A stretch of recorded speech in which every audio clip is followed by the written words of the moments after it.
and welcome everyone to our presentation today. We will be talking about building bridges by breaking barriers. So we will reach across two disciplines. My background is in behavioral biology. I've worked in Austria and the UK in the past, and now I'm here. And I'm especially interested in bridging different disciplines, learning more about different things to make connections and figure out how things work. That's why I am here today. Stephen? My name is Stephen Ring. I'm currently a graduate student in the doctoral program of Teaching, Learning, and Technology at Lehigh University. I'm also a CTE instructor, so this has specific applications to me. I will get started for our presentation. I will take over the first part and I will tell you a bit more about communication in nature and why I think this is relevant for teachers. When we talk about communication, there are a lot of different definitions out there. In 2007, Scott Phillips attempted to define it in a very simple way. They defined it as the completion of corresponding signals and responses. Sounds easy enough, but it gets more complex the more you look into the topic. We need additional information to understand what communication means in nature in general. So at the heart of communication, information is what we are looking for. In nature, communication is used to exchange information of different types. Another different approach that was attempted is that in humans, communication is one of those terms that everyone knows, but it's a little tricky to define. And as you can see in animal communication, biologists have been arguing over the definition for decades. There are a couple of things most biologists agree upon. One of them is that there has to be a sender and a receiver. The old problem, if the tree falls in the forest, will you hear it fall? You have a sender, you don't have a receiver. So for the purpose of communication, communication wouldn't be completed.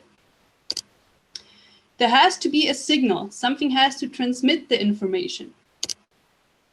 And this signal has to have been shaped by natural selection for the purpose of communication. So not an accidental signal that doesn't carry any information. It has to influence the behavior of the recipient. So we can see the further we go into it, the more detail we get, the more complex this topic gets. So communication in itself is a very complex topic. We need additional definitions. For example, we need to talk about what is a signal and what is a response. This is a very technical definition that a signal is an act or structure that affects the behavior of other organisms. Okay, we have something is being sent and it will change the behavior of something else. And it is specifically evolved because of those effects. And it's the completion of those effects and they are shaped by whatever it causes. So nature and evolution has a big part in what a signal is. It's not an accidental signal. This is something that is specific for the purpose of conveying a specific information.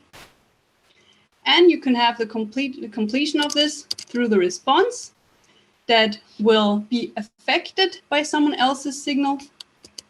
And it has also evolved to be affected by that signal. So we have both sides.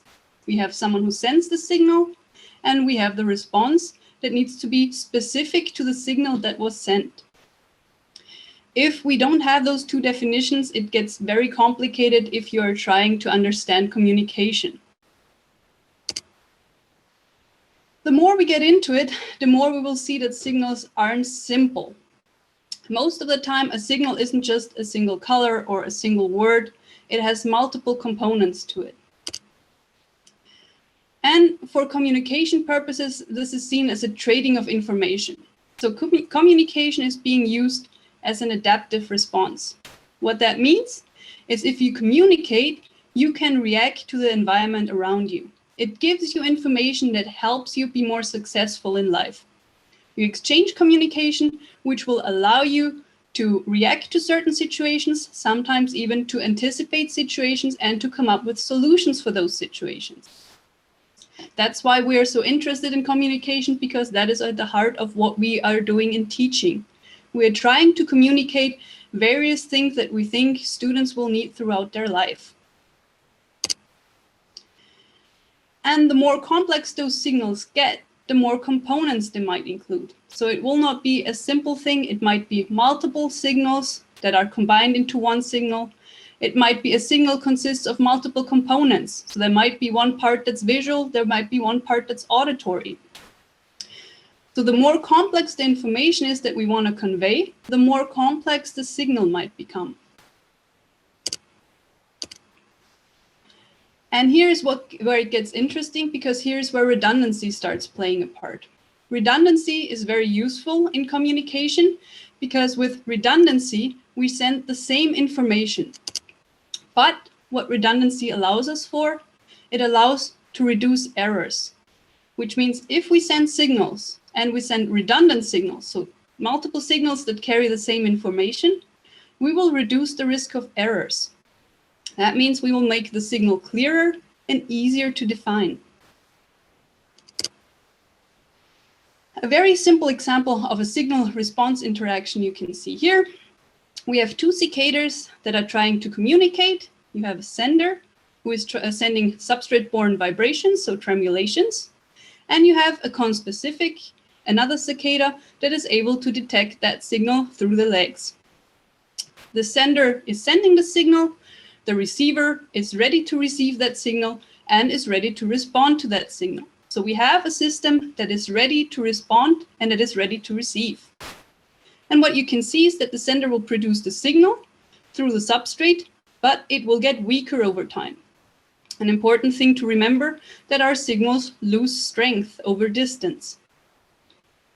So this would be the classical example for a sender and a receiver in a very traditional sense, the way it is intended. What happens in nature a lot of times is that you will have unintended receivers. For our purposes, that might be a student who overhears your conversation. He might be getting part of the signal, but not all of it. It might be enough, but it might not be enough. In our example here, we have a predator that can also detect the same type of signal. It can detect the vibrations sent through the ground, and it can pick up on those vibrations. It will respond to the same signal, but the effect for our sender will be negative, because most likely it will get eaten. As we can see here, our signal is not only made up of substrate-borne fractions. What we also have is an airborne part, because the tremulations of the ground will also cause tremulations in the air. And that, the airborne fraction of the signal, might attract an unintended acoustic receiver. So now we see why multiple parts or multiple components of a signal might be important. In this case, we have the intended sender and receiver, but our signal is intercepted. Both the intended signal and also the unintended signal will be intercepted. And now we start to see how complex the whole system of communication is. There might be hundreds of species that might pick up on that signal.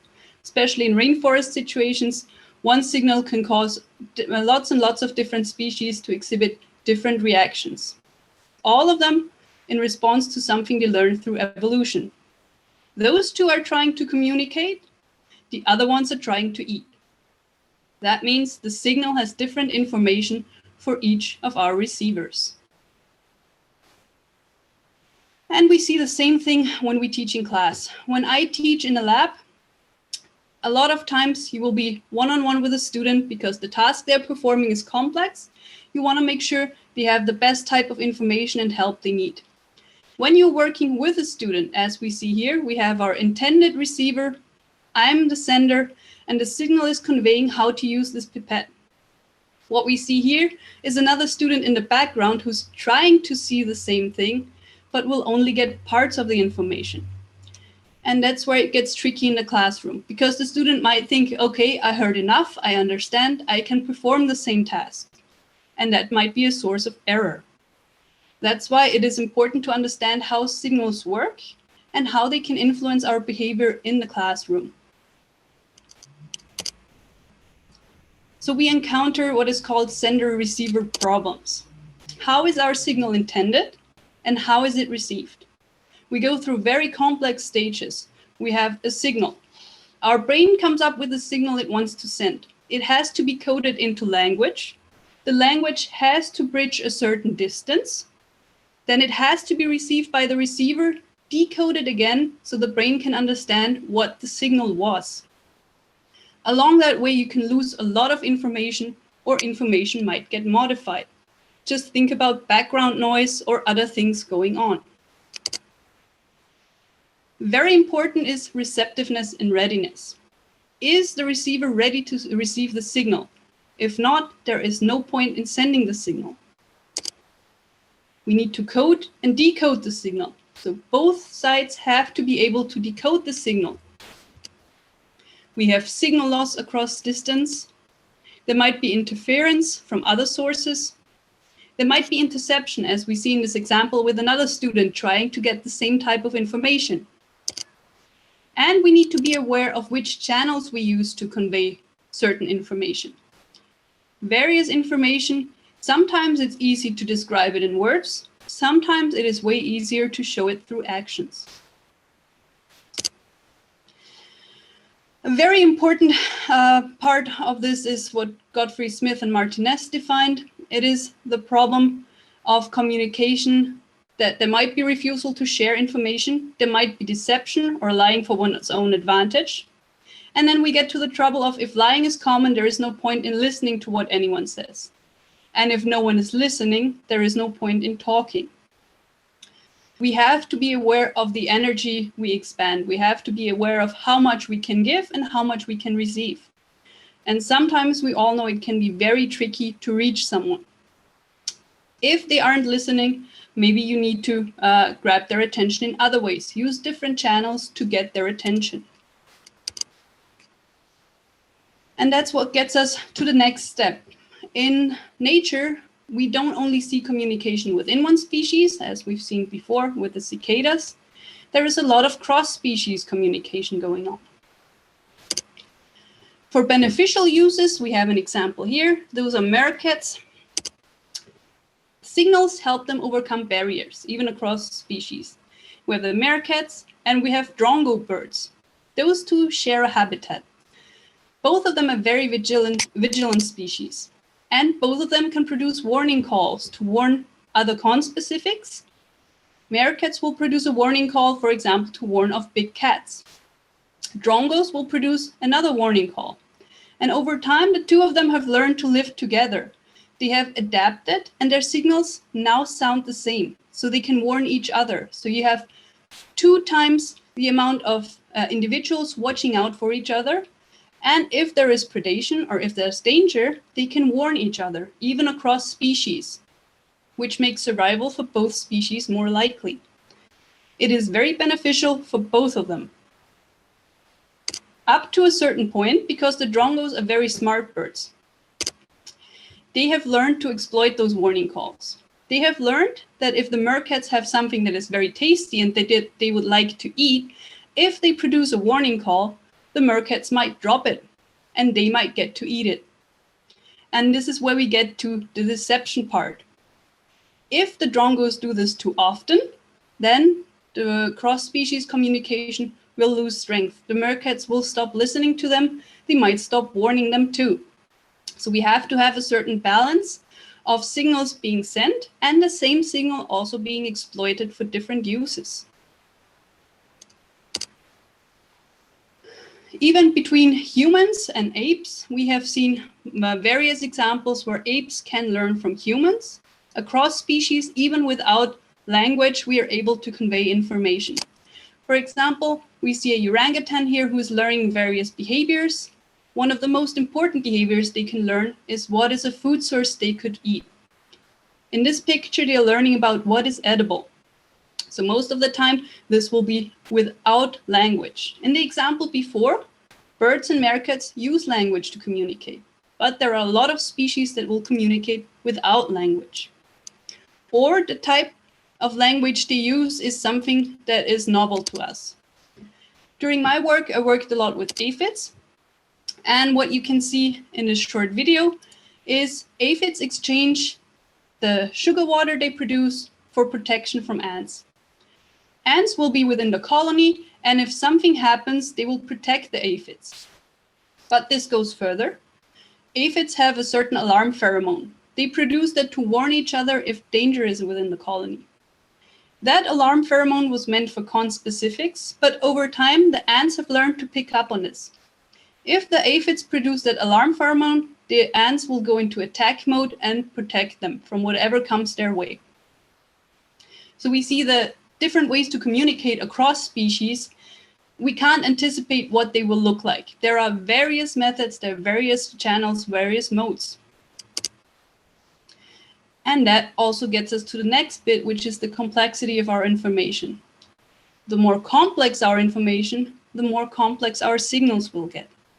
The trickier it gets to convey the information the correct way and to make sure that whoever receives the signal gets the picture.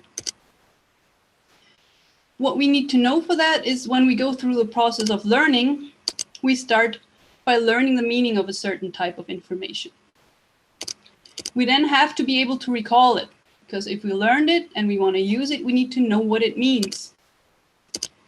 And then we need to apply it. Whatever the information was we learned, it should be beneficial for us. It should help us respond to our environment, so we want to be able to apply it. And if we've mastered it, then we should also be able to modify it in certain ways. That gives us the ability to tweak it a little bit. An example for that: crows use tools to get to food sources or to complete various tasks. They are very agile with their beaks and they are very good in crafting those tools. What we see here is a crow that uses a stick, and it has bent a hook in the front so it can use it to pull out whatever food source is in the box. Crows can learn that behavior from conspecifics, so they can observe other crows exhibiting the same behavior. But they can also learn it if they observe humans do it.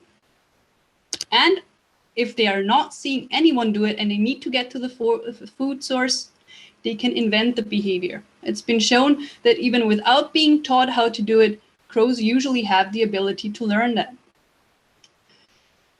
Crows also mastered the fourth stage of it, of tweaking those tools. Depending on how the box is shaped, they will use various things, sometimes sticks if it needs to be rigid. But what they prefer to use are plants that have a serrated or jagged edge that they can use to hook the food and pull it out. They will use different thickness, different length, different types of hooks they will bend on it. The way they get that information, sometimes they have to see it from others, but if they are smart enough, they can also invent it. One of the oldest examples of information being passed on across species and across a wide range, where scientists argue that it could be seen as a type of culture, was in the UK. When the milkman was bringing around milk bottles, oftentimes when people opened the front door, the milk bottles would be opened and the cream on top would be gone. The first time this behavior was described was for blue tits and black tits. They would open the milk bottle, and depending on whether it was cardboard on top or tin foil, they would use different techniques. The same bird would have different techniques to get in there. And then they would drink the cream from the top. That would happen more during winter, where food is scarce. And it would spread across more than 20 species over time. So we can see it's a behavior that spread, and they started to pick up on more of the human information being sent through the milk bottles. Because over time, different types of milk were delivered. Low-fat milk, full-fat milk, they would have different colored labels. And immediately the birds started picking up on that and started to figure out different color labels means more fat content. And in all those examples, we can see that there's a specific gain for the individual. Something is being conveyed in that information that gives them an advantage. Another example we have where it is a bit more specific is in dolphins. And there's a certain type of information that mothers pass on to their offspring. The environment they forage in is full of corals, and those corals are very pointy and sharp. Over time, dolphins got tired of having their snouts pierced by the corals, so they started picking up sponges from the sea, protecting their snout and breaking free whatever food source they're trying to get to. Again, in all of this, in a lot of examples, you will see in nature that getting to a food source is what drives the innovation. and drives also the spread of the communication and information being passed on to others. An example where it is a bit more interesting and gives us a better point to argue culture in animals is stone handling in Japanese macaques. I will show you a short video for this. 1 second. So they pick up rocks, they play with them, but there is no real use. It is to pass time, to get the tactile sensation, just to play with it. And that behavior has spread all over the country too. And they have developed more than 10 different things that they will do with the rocks, even though there's no benefit for them, no gain that we can tell. It might be that the benefit they gain from it is just the stress relief through the tactile sensation, but we don't know that yet. But again, that is a type of behavior that is passed on horizontally and vertically. So the information is passed on from monkeys of the same age or also to the offspring.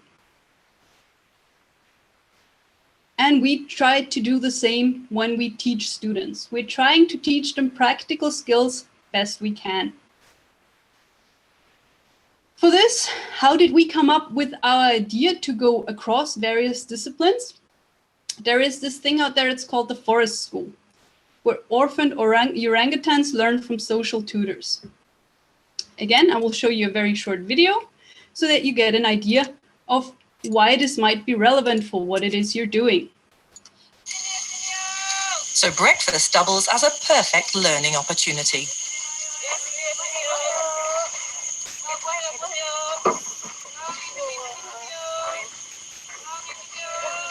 This morning's lesson is in coconut cracking.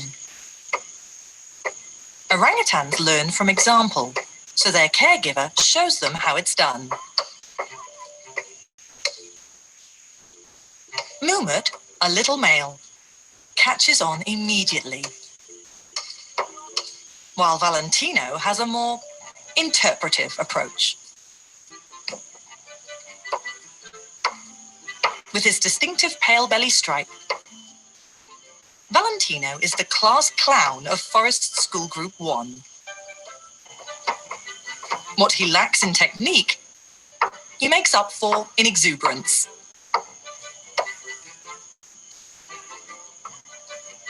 But when the puzzle proves too hard to crack, Valentino does exactly what he would do if he was in the wild. Asks Mum for help. Again, you can see it is humans to teach them. It's social tutors. All of those orangutans have been orphaned. Usually it would be a one-on-one learning teaching experience. They would grow up with their mothers and learn all the skills they need from their mothers as it goes on.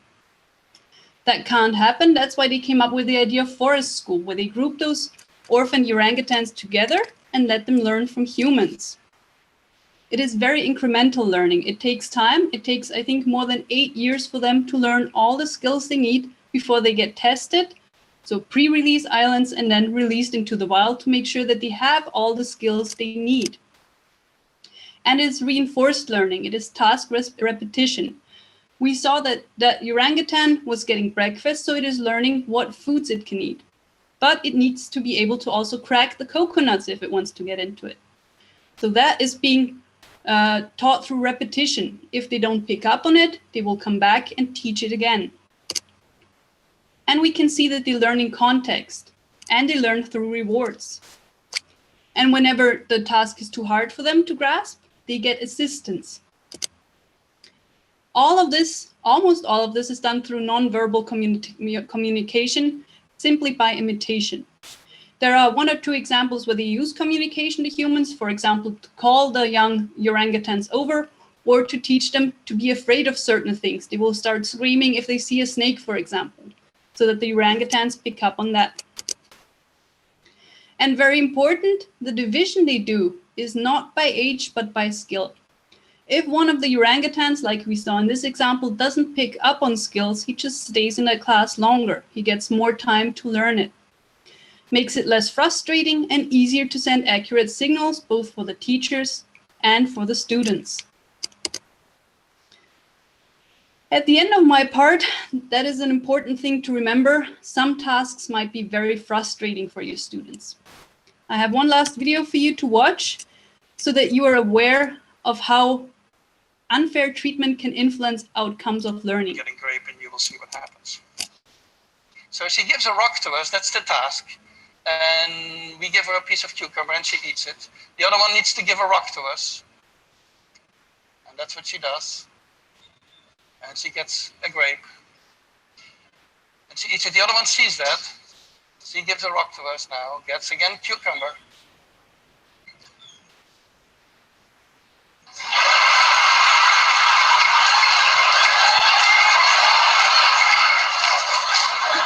And if you watch closely, you can see the frustration build up. They're performing the same task, yet the rewards are different. She tests a rock now against the wall. Make sure she's doing the task right, yet she still gets the reward she thinks is inferior.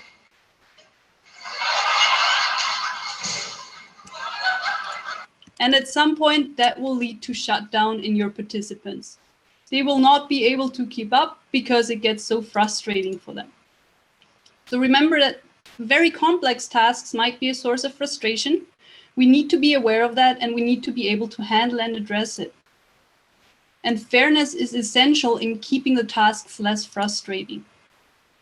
So for my part, we have different species that communicate in different ways, either non-verbally or verbally, and we use multiple channels. Redundancy reduces errors.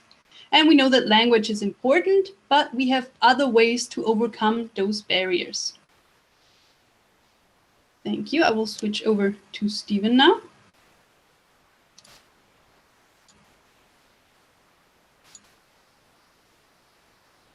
If you want to take over.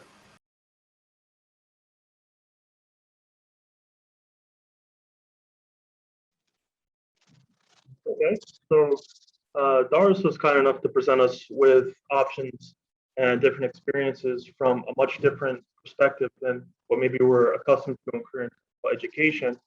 But hopefully in seeing some of that, you're able to draw a parallel between what is being done in science and what we are trying to achieve in career and technical education.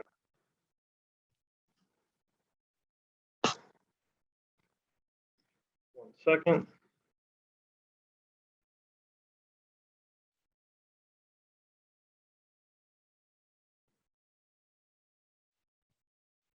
So what do we mean by building bridges? So in this aspect, we're trying to build bridges across multiple fronts. In this case, the collaboration between Doris and I tended to build a bridge between what are traditionally two academic silos. What does this mean in terms of English learners?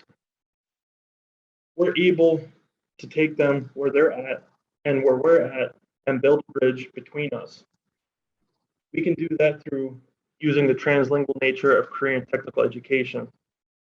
Again, you can see the parallel of this in what Doris presented, that language isn't always a necessity, but it's one way to bridge. It's only one way to bridge, and in career and technical education, there's multiple ways.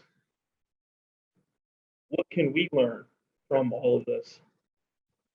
And how can we justify or how can we obtain equitable outcomes for our English learners? So career and technical education can be used as a translingual communication bridge because it's verbal, we're able to speak, elocute, give directions, listen. It's also nonverbal. So we do a lot of modeling. There's a lot of complex tasks that an oral explanation or reading a paragraph just doesn't do it justice. CTE also allows us to use a multimodal signal transfer, in which case we're able to use multiple modes of representation in order to best serve our students. So as an example, some of the can-do descriptors for listening from WIDA, you can see the ones that I have highlighted. So starting on the left with level 1, those are students who are just beginning to learn English. And then all the way on level 6, where they're reaching, where they're just about fluent in English. The ones that I've highlighted, you can see in level 1, if they're able to match everyday oral information to pictures, diagrams, or photographs, And in CTE, we can actually take that up another level by introducing certain manipulatives, certain materials that we use in our labs. For level 2, where they're beginning, we're able to sequence visuals according to oral directions. So I'm not sure how many people have put together IKEA furniture or Legos, but that's a good way of introducing information in a structured way so students are able to see what's 1, what's 2, what's 3, and keep on going from there. As they move on, they're able to categorize content-based examples and describe orally. So students are able to give an account of what they did. Maybe not in writing. Writing can become cumbersome for students who are just learning English, but if they're able to express it using words and actions, it allows them, again, multiple forms of representation to get their points across. In level 4, if they're able to compare traits based on visuals and oral descriptions using specific and some technical language.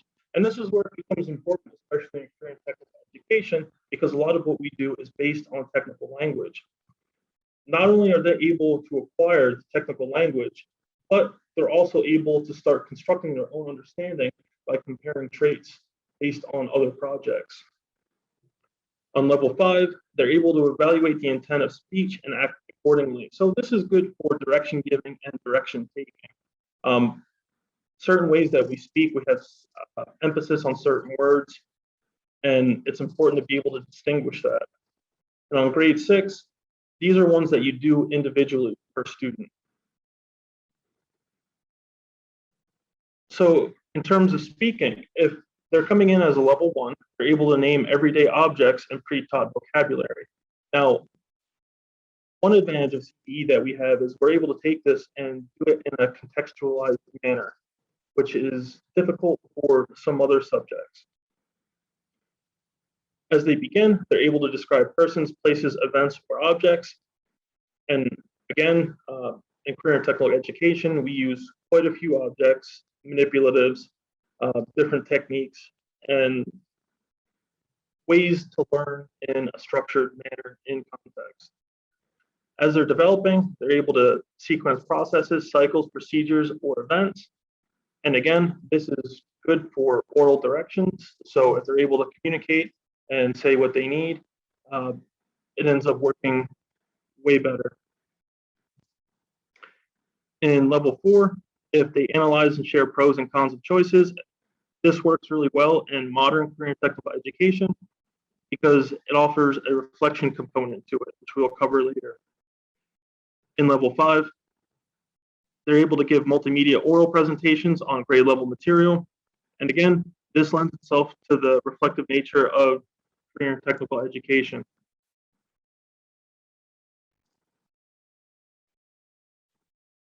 What are some advantages of career and technical education? Career and technical education is experiential, it's social, it's situated, and it's constructivist. In true experiential learning is a process, it is relearning, it is conflict resolution, adaptation, synergetic transactions, and a process of creating knowledge. Students' reflection on direct participation and direct encounters with the events of everyday life. And again, this is good for a reflection portion of career and technical education. Career and technical education is reflective in nature. A lot of times if we have students perform a project and we ask them what their thoughts are on it, what they think they did incorrectly, what they could improve upon, and how it may relate to their future career, I feel it gives a really good experience to the students to really make that connection between what they're doing in class and what they're doing in real life. Students are able to also minimize their learning weaknesses. So students are experiencing it, they can choose the mode in which they interpret it. So if it's speaking, if it's written, if it's a video, if it's through modeling behavior. And the social component is the inactive learning. So according to Bandura, actually doing it, which is really difficult to do in or traditional academics. So in CTE, where we do our best to integrate academics into what we're teaching, the students are able to do it, to learn it. Students are also able to do vicarious learning or through observation. Now, as an instructor, we can provide that through modeling. We can also create social situations in which other classmates are able to demonstrate or model behavior for other students. And this lends itself to self-efficacy, which is the student's ability to perform or the perception of their ability to perform, which can help increase student motivation. So situated learning, newcomers and old timers. So if you have a student who's coming in and let's say that they are at the level 1 where they're just entering, speaking English, you're able to set them up with another student as who, even though it's considered an old timer, they're just someone who has more experience and may share some of the same lived experiences that the student who's just entering may be experiencing right now. We can also establish communities of practice. And CTE offers interwoven declarative of procedural and contextual knowledge, which we'll be covering in a graphic shortly. There's also interplay along a learning continuum, moving along the zone of proximal development, which was introduced by Vygotsky. And if we look at this learning continuum, now this is adapted from information process theory and situated learning. So if we start at the lower end, which is a status subordinate, which is someone who would just be entering, more or less they use declarative knowledge. So rote memorization, matching, maybe some modeling. As they move up, they're considered a learning practitioner, where their knowledge becomes more procedural. They're able to follow steps or model or produce in such a way as long as they're guided. If they're the sole responsible agent with a minor role, it becomes more of a conditional knowledge. They're able to use it in the proper context. And for example, I need you to do this. It may be a small part in a bigger role, but the students are able to move along the continuum and they're able to perform. And finally, they reach the level of aspiring expert where they're able to use the information strategically, so not just to answer a problem or question that may come up, but also apply it in a creative way to a more proactive situation. How can we foster this environment in career and technical education? It's important to recognize and embrace culturally and linguistically diverse learners. Apply organismic integration theory, where there's a continuum of internalization as long as the conditions are met. And some of these conditions can be taken from Hertzberg's two-factor motivation and hygiene theory. So on the hygiene side, in our classrooms, we're able to provide supervision, interpersonal relation, good physical working conditions, and make sure that the policies that we use are equitable in their administration.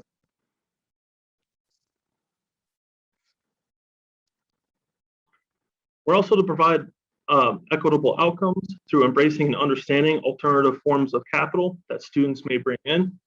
While students may not come from the same cultural background as we do, they have their own strengths and weaknesses, which is essential in approaching this from a constructivist point of view, where students are taking the knowledge that we are presenting and able to construct their own understanding of it through their lived experience. We can allow the students to give multiple forms of representation. So this can be if they're more comfortable giving oral answers, if they want to make a video, if they want to do a presentation, if they want to write a paper, if they want a final project as their grade. And we're able also to scaffold foster student participation. So it's important for us to meet them where they are at and bring them up closer, either through social tutors or through actions that we have as instructors. So here are some different proficiency level descriptors. if we're able to take everything that's been presented, we should be able to meet some of these targets. And this is in speaking, writing, and representing. So you can see toward the end of each proficiency level, when scaffolded appropriately, multilingual learners will, and for example, at the end of level 1, they'll be able to create a short text that conveys intended purpose using predictable organization, all the way to the level 6, where they're able to elaborate text that conveys author's intended and strategic purpose. So again, all students are along this learning continuum, and it's important for us to meet them where they're at. And more descriptors, this is for listening, reading, and viewing. So again, at the end of level 1, students should be able to meet a purpose to inform, narrate, and entertain a series of topic-related connected sentences, all the way to level 6, where according to author's strategic use of generic structure, particular effects for a variety of audiences. In summary, it's important to understand the nature of information you are trying to convey. Even without language, information can be conveyed. Find multimodal channels to help reinforce the information. Use social tutors, such as other students, to increase effectiveness. Be aware of potential frustration and obstacles students may encounter. Embrace a diverse approach that career and technical education allows for. And are there any questions?